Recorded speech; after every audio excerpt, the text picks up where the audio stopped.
Hello, I am Girish Krishnani. And you are watching 5-Minute Learnings. In next few videos we will learn about human memory. So what is memory? Memory can be defined in 3 ways. 1. The ability to retain information or a representation of past experience. 2. The recall of specific information or an experience from past. 3. The supposed part of the brain where information and past experiences are stored.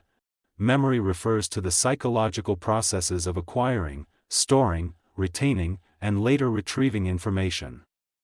There are 3 major processes involved in memory: encoding, storage, and retrieval. Human memory involves the ability to both preserve and recover information. However, this is not a flawless process. Sometimes people forget or misremember things. Other times, information is not properly encoded in memory in the first place. How memories are formed? In order to create a new memory, information must be changed into a usable form, which occurs through a process known as encoding. Once the information has been successfully encoded, it must be stored in memory for later use. Researchers have long believed that memories form due to changes in brain neurons, nerve cells. Our understanding today is that memories are created through the connections that exist between these neurons, either by strengthening these connections or through the growth of new connections. This is why reviewing and rehearsing information improves the ability to remember it. Practice strengthens the connections between the synapses that store that memory.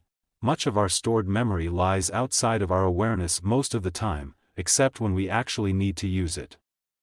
The memory retrieval process allows us to bring stored memories into conscious awareness. How long do memories last? You can't discuss what memory is without also talking about how long memories last. Some memories are very brief, just seconds long, and allow people to take in sensory information about the world. Short-term memories are a bit longer and last about 20 to 30 seconds.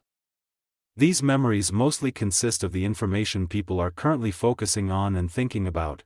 Some memories are capable of enduring much longer, lasting days, weeks, months, or even decades. Most of these long-term memories lie outside of immediate awareness but can be drawn into consciousness when needed. Using memory: to use the information that has been encoded into memory, it first has to be retrieved. There are many factors that can influence this process, including the type of information being used and the retrieval cues that are present. Of course, this process is not always perfect. Have you ever felt like you had the answer to a question just out of your reach? For instance, you just can't remember the name of your neighbor, or your favorite movie. This is an example of a perplexing memory retrieval issue known as lethalogica or the tip of the tongue phenomenon. Organizing memory: the ability to access and retrieve information from long-term memory allows us to actually use these memories to make decisions, interact with others, and solve problems.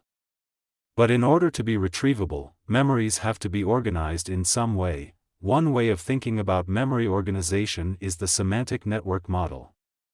This model suggests that certain triggers activate associated memories. Seeing or remembering a specific place might activate memories that have occurred in that location. Certain stimuli can also sometimes act as powerful triggers that draw memories into conscious awareness. Scent is one example. Smelling a particular smell, such as a perfume or fresh-baked cookies, can bring forth a rush of vivid memories connected to people and events from a person's past. In the next video we will discuss about types of memories.